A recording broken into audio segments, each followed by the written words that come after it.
Cinema అయిన మహా నేను మిస్టర్ బి, నా మాట సూటిగా ఉంటుంది, మ్యాటర్ క్లియర్గా ఉంటుంది. మీరు చూస్తున్నారు మిస్టర్ బి ఛానల్. ఈ వీడియోలో మనం మాట్లాడుకుందాం హైడ్ అండ్ సీక్ అనే కొరియా మూవీ గురించి. ముందుగా friends, thank you for your support. అలానే చాలా సినిమాల గురించి వీడియోలు చేయమని రిఫరెన్స్లు ఇస్తున్నారు. తప్పకుండా ప్రతి సినిమా గురించి మాట్లాడతాను, కాకపోతే కొంచెం టైం ఇవ్వండి. ఇప్పుడు ఈ హైడ్ అండ్ సీక్ మూవీ గురించి మాట్లాడుకుందాం. 2013లో కొరియాలో రిలీజ్ అయింది ఈ సినిమా అక్కడ ఓ సర్ప్రైజ్ హిట్. ఎందుకంటే పాపులర్ ఆర్టిస్టులు లేరు, ఓ కొత్త దర్శకుడు ఈ సినిమాని తీశాడు.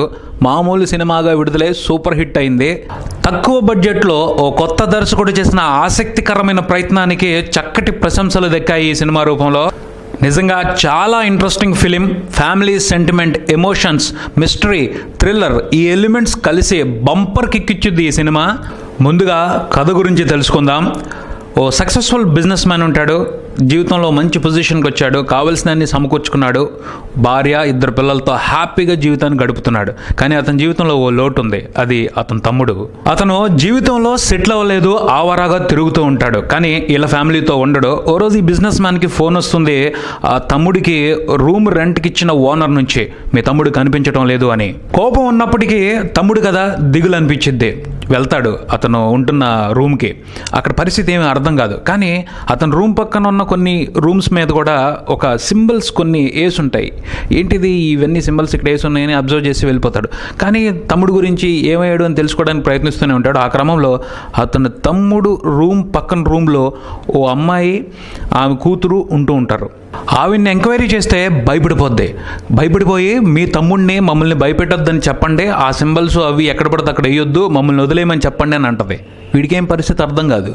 అయోమయంతోనే ఇంటికి వెళ్తాడు. కొన్ని రోజుల తర్వాత ఇతని డోర్ మీద కూడా, అంటే ఇతను ఉంటున్న ఇంటి డోర్ మీద కూడా తమ్ముడి ఇంటి దగ్గర కనిపించిన సింబల్స్ కనిపిస్తాయి. అప్పటి నుంచి ఆ ఇంట్లో ఉన్న ఫ్యామిలీ మెంబర్స్ అందరికీ ఓ ఫీలింగ్, వాళ్ళతో పాటు ఇంకెవరో ఉంటున్నారు ఆ ఇంట్లో. నిజమా కాదా అర్థం కాదు, కానీ డిస్టర్బెన్స్ మొదలవుతుంది. వాళ్ళ ఇల్లే వాళ్ళకి సేఫ్ కాదు అన్న ఫీలింగ్ కలవర పెట్టేస్తుంది. పిల్లలు గాబరా పడిపోతారు, పెద్దలు హైరానా పడిపోతారు. తర్వాత క్లారిటీ వస్తుంది, వాళ్ళతో పాటు వేరే వాళ్ళు కూడా ఆ ఇంట్లో ఉంటున్నారు అని. ఎవరు వాళ్ళు? సినిమాలో ఆ ట్విస్ట్ రివీల్ అయినప్పుడు మామూలుగా ఉండదు. క్లైమాక్స్ ని కళ్ళప్పగించి అలా చూస్తూ ఉంటాం. రియల్ లైఫ్ లో మనకి ఇలాంటి వాళ్ళు తగిలితే ఏంట్రా బాబు పరిస్థితి అని గుబులు కూడా పుట్టిద్ది. అంత థ్రిల్లింగ్ గా ఉంటది మ్యాటర్. నిజంగా ఈ సినిమా ఓ షాకింగ్ ఎంటర్టైనర్. సినిమా అయిపోయిన తర్వాత ఓ చిన్నపాటి భయాన్ని వెంట తీసుకుని బయటకు వస్తాం. మనం రెగ్యులర్ గా హారర్ థ్రిల్లర్స్, క్రైమ్ థ్రిల్లర్స్ చూస్తూ ఉంటాం, కానీ ఈ సినిమా సెంటిమెంట్, ఎమోషనల్ థ్రిల్లర్. ఈ సినిమా ప్రభావం చూసిన తర్వాత కొన్ని రోజుల పాటు ఉంటది, మన ఆలోచింపజేసిద్ది. ఈ ప్రపంచంలో చాలా రకాలైన మనుషులు ఉన్నారు. ఈ సినిమాలో కనిపించినటువంటి మనుషులు ఒక్కడ తగిలితే చాలరా స్వామి, ఇంట్లో కూడా సుఖం ఉండదు అని టెన్షన్ పుట్టుద్ది. అంత బాగుంటది సినిమా. నిజంగా ఆలోచించండి, మన ఇల్లు అనగానే మనకు ఓ ఫీలింగ్ ఉంటుంది. ఎవరో వచ్చి ఆ ఫీలింగ్ ని డిస్టర్బ్ చేస్తే ఎంత చంద్రవందరగా ఉంటది, ఎంత కోపం వచ్చేస్తుంది.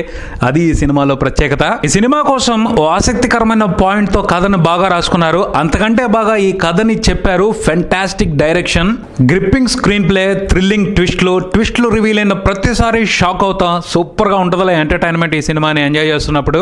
థ్రిల్లర్స్ ని ఇష్టపడే వాళ్ళనే కాదు, ఫ్యామిలీ సబ్జెక్ట్స్ ని ఇష్టపడే వాళ్ళు కూడా ఈ సినిమాని లైక్ చేస్తారు అని చెప్పొచ్చు.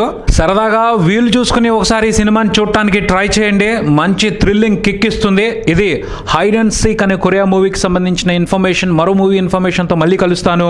మీకు ఈ వీడియో నచ్చితే లైక్ చేయండి, మీ ఫ్రెండ్స్ తో షేర్ చేసుకోండి, మీ అభిప్రాయాన్ని కామెంట్ చేయండి, ఈ ఛానల్ ని సబ్స్క్రైబ్ చేయండి. నేను మిస్టర్ బి.